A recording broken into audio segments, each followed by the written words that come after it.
Yo, what's going on, Taka fam? Sorry, this video took a little bit longer to come out, but recently we just had our store championship top 16. As y'all see, I played Tempai because I didn't really want to think, and this deck's very fun, pretty cool to play. I'll show y'all what I played and what my list looked like.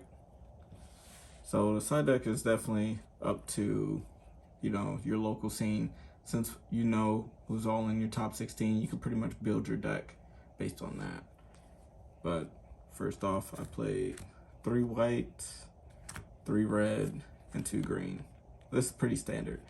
I kind of wanted to play a 3rd green because I did draw this a lot, but I just started using better combos where if I use the field spell, I just kind of search a name and then like discard a name and then summon this to bring out the name from the grave. But it gets better with the new set that comes out in a couple months. But yeah, that's what I played. And then for the generic dragons support. So these cards were crazy. Funny story about this Magnum. Y'all all know me for playing branded. For some reason, I didn't ever draw it in branded. But I put it in this deck and it's at 1. I drew this card in my opening hand every game. It was crazy, but other times it was like, wow. And the blaster was really good. There was a couple times I actually summoned it when I got de-barriered so I can do the Atlantis OTK line. Alright, so here's the spice. So I played Ceravis, both of them, the Old Man and the Ritual. This is really good. This was when my opponents would make me go first. I would end on seals like they would probably expect, probably set some back row. But when I used seals effect to summon from deck, they did not expect this. They was probably thinking maybe like a Magnamud or one of the names. But nope, I was going for this because this actually helps a lot. This threatens a lot. Especially when they use seals and they try to do something and they really want to bait a seals, they try to go to battle. So that almost guarantees that you're going to live. And if you're playing against the mirror match, this is really good too, because this just negates the synchro summons and banishes the cards. So even if they climb to the level 10, you can just negate the summon and banish the level 10. So it's really good. And this was my tech. And I think if anybody's going to Indie and y'all decide to actually play this deck, I would definitely suggest playing those cards. They help out a lot. And because I knew what everybody was playing, I just played 3 Ash. Y'all know me, I don't really like hand traps like that, but this was still good, generic enough. There was some branded, there was some potential lab maybe and stuff like that, but it's just a generic card, so I just played it. And for the spells, summoning. This card is a Pokemon card. The fact that it has so many effects and is like a mid-breaker field and a miscellaneous, it's kind of crazy. That also once per turn rotas. This card alone will carry you a lot of games. But it is a vulnerable part of the deck though sometimes. And then the other card, this card's really crazy too. The Kaiman. This is pretty much your E-Telly. It's like back in the day when people say battle phase with the open field, they was always scared of an E-Telly into a farm girl. This is pretty much the same situation because this card is really free and it's really good. And there's a lot of combos I like to do. If I open this plus a name, I could pretty much climb to the level 10 with almost any of the names and then go battle phase. So now they can't activate anything and then just OTK them for free with this. For my personal tech, I was definitely testing this out. This was really good in the tournament to try to prevent myself from being puppet locked, or if people try to synchro on my turn and stuff like that, based like with Centurion and stuff like that. Fun fact, you cannot use this on Crimson Dragon because even though it counts as a synchro summon, you're not technically not using nothing for material. So yeah, but other than that, if they don't end on that and you stop them, this could pretty much stop their normal plays anyway. And then for some breakers, 3 Droplet, 2 Raigeki, 2 Storm, and a Duster. So these are all insane for me. in my new list, I am playing 3, and I'll show you some of the cards that I did cut. But all these breakers were just insane. Like, you could just go second and not really be afraid, unless they just draw crazy, I guess. But even still, this deck is so funny to play that you could pretty much almost always draw like a way to kill them. And then for the 1-ofs, Gold Sark for the blaster, and it's pretty much a monster. Terraforming, a monster. I played a set rotation. This is also a monster, but the main cards that I played with it, the other two, terribly translated card, but it's Prosperity on Crack and Chicken Game. Not much to say about Chicken Game. In the mirror match, it's pretty much a chicken game, to be honest. But I like to use this, draw free cards. Sometimes I use set rotation, give my opponent one of these, and then pop it during battle phase or something, just to clear it. But this protects you from impermanent stuff, so if you don't have a field spell up, that will make your guys miscellaneous proof or whatever, or pretty much miscellaneous. And you can use this. And this card actually came up a lot, because every time I drew it, it was kind of crazy against decks that was like, okay, you go first. One of my boards was Seal, this, and like 2 other set cards. And that was enough to win me the game, because the Ceravis was too much pressure.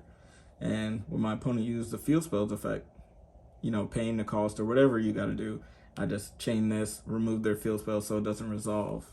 And most field spells nowadays are just once per turn, period. And in the last 3 cards, I just played Imperm, because why not? Sticking to the theme of low rarity cards, so I just wanted to play it, and it wasn't a bad card anyway. Sometimes I'll hold this if I end on Seals, because I never see it coming, because it turns Seals into so many disruptions by itself. I like using Seals, bounce a card, go into the Ceravis line with these 2. So the first line pretty much would be Seals, bounce a card, summon the Ceravis from the deck. And then, oh, they activate another card, bounce this to hand, summon this Ceravis. Then negate one of their summons.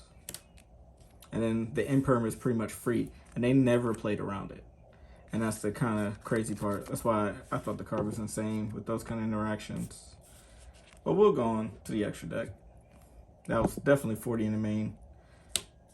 So for the links, the Seal, the Hida, the Princess, the Raging, Atlantis. Pretty much we do this line if we get barriered.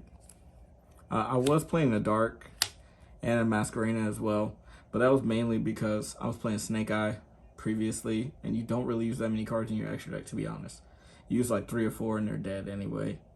But it's just good to have these. But in a new build, I did cut these, and I'll show y'all what I cut for them. And I played a Typhon. Like I said, I knew what everybody was playing. They knew what I was playing, blah, blah, blah. So this is just a generically good card. I think this might be good to play in my new version of the deck. I'm not certain. And for the synchros, the fun part. So this card is free, Black Rose. Just making this and your opponent can't stop you with the field spell is kind of crazy. The Partner in Crime, the Ancient Fairy. I didn't really use that many Ancient Fairy lines, but it was there just as an option if I needed to get to a field spell that gives me a draw or something like that. Like if they stop, I don't know, maybe they randomly Ash a Kaiman, or I just want to blow up Chicken Game to try to get to Kaiman or whatever. Then we played the Kill Belt. This was really good, just spot removal. And somehow somebody was playing Flu. You could just summon this in defense, pop the Impin, and then OTK them if they don't have Feather Storm. And then the crazy ones. These are insane. These are some of the best commons I've seen. The fact that it's a tuner and it brings a monster back for you to just keep link climbing. And then if you declare 3 attacks, just bringing this back and being an MST is crazy. And it's 26, so it's pretty big. Then we played the level 10. This card's crazy too. I considered playing a second one just because sometimes in my first turn combo, if I'm forced to go first or something, Or if I do go second and I turbo this out in the main phase with the field spell protecting me, I can successfully go, you know, Kaiman during the battle phase and be safe and just straight up OTK them, because this prevents them from using cards during the battle phase. And on summon, it switches everything to attack, so it's really good. And sometimes if you do go first, you could just end on this. I wouldn't suggest it all the time, but you could just end on this and all your opponent's monsters have to attack this guy. But I think that's too fragile because it'll just lose to Imperm or Droplet or something. And the card that Konami told me to ask a friend about was a Trident. As you see, I don't have it. I did have another video up for it where I actually had the physical card on me, but I did have to give it back. But you don't necessarily need it, but it was good. I did summon it a couple times, but for the most part, they were dead way before I got to that point. Then for the side deck, 3 DD Crow. I'm not sure if I wanted to change this, but this is pretty much just to hit anything that's graveyard reliant, and this hits the puppet out of the grave. Trust me, I know what the branded cards do, so I would prefer not to get puppeted if I can avoid it. Even if you can't avoid it, this deck could reliably survive for the most part from what I've seen. It can't grind very well, but it can survive at least one turn if you have the right setup. And then Steal Your Girls. These are pretty good. I prefer Change of Heart a little bit better, especially in the mirror, because you can just take something and actually attack with it. Versus these, you can just take stuff, but it doesn't do much. But I knew there was Yubel in the top 16, so I just played cards to take them. Then Call By when I go first, either if I'm forced to go first or if I choose to go first. 3 Cosmic, just because there was also Runic in the top 16 as well. I just preferred not to get FTK by like random floodgates if I didn't draw like my outs to floodgates. And it's generically good because I played against Fire King Snake. I actually won a game because I Cosmic the field spell. It's really good. And then other going first options, obviously the card that should have been banned. But we have 2 anti-spell, 2 barrier for when we go first, whether we choose it or not. And then my secret tech, I played 2 Karma Cannons. Let's talk about this real quick. This one was really good, actually. Because there was a game that I had to go first, and I set this, and this was enough to win me the game. Because you can use this against the mirror, even when they have the field spell up. Before they even enter battle phase or anything like that, you can just Karma Cannon flip everything down, or attempt to. But because the field spell will make them unaffected, they'll stay face up, which will cause this card to force the player to send their monsters to the grave instead. So that's a good drawback. So think about that if you do play this deck. Just kind of keep this card in mind, because this card will FTK you if you're playing Tempai if you're not paying attention. But yeah, that's the list, guys. Y'all let me know what y'all think. And before we go, I guess I'll show y'all a few of the things that I do want to play. Honorable mentions. So I didn't play Shifter because I knew everybody's deck that they were playing. All the decks that everybody was playing pretty much had a Shifter in it, so there was no point. So it's like, I don't need to draw a Shifter. You'll draw it for me. And people really don't think that this deck can OTK under Shifter, but they are crazy. And I've OTK'd a lot of people under Shifter. The 2 Ogres, I definitely missed this card, but I was so indecisive the night before the tournament. I just didn't make a decision to put this in, and I felt like that was a mistake because there was so many times if I would have had this in my deck list or if I would have drawn it, it would have been awesome. And it would have actually probably made a lot of games a little bit easier, you know. Okay.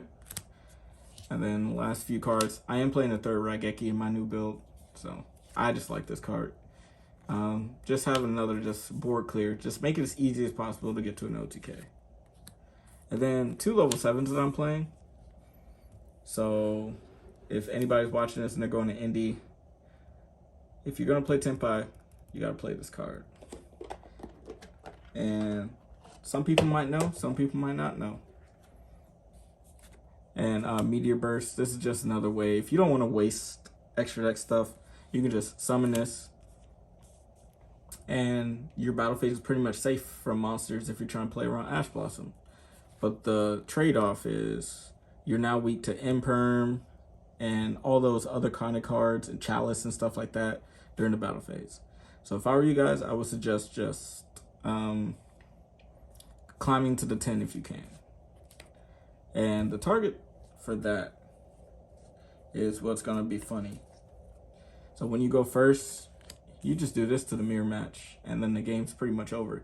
You can end on seals if you want, or you could just do this and seals potentially, and then send this, and then if they don't have like, I don't know, not droplet, if they don't have, you know, like lightning storm or something like that to clear back row, they just straight up lose to this in the mirror match. Because if you look, a lot of stuff takes dragons, and if they summon anything, because of this, anything that they summon won't be dragons, so all my interruptions will actually affect the Tenpai monsters. But yep, that's enough of the goo. I won't leak anything else. If you guys want coaching, y'all can hit me up. If y'all want to talk about the deck list and stuff like that, y'all definitely could find me. If y'all have me in Discord, y'all could definitely check me out. But alright, let me know what you guys think. Like, comment, and subscribe. Peace.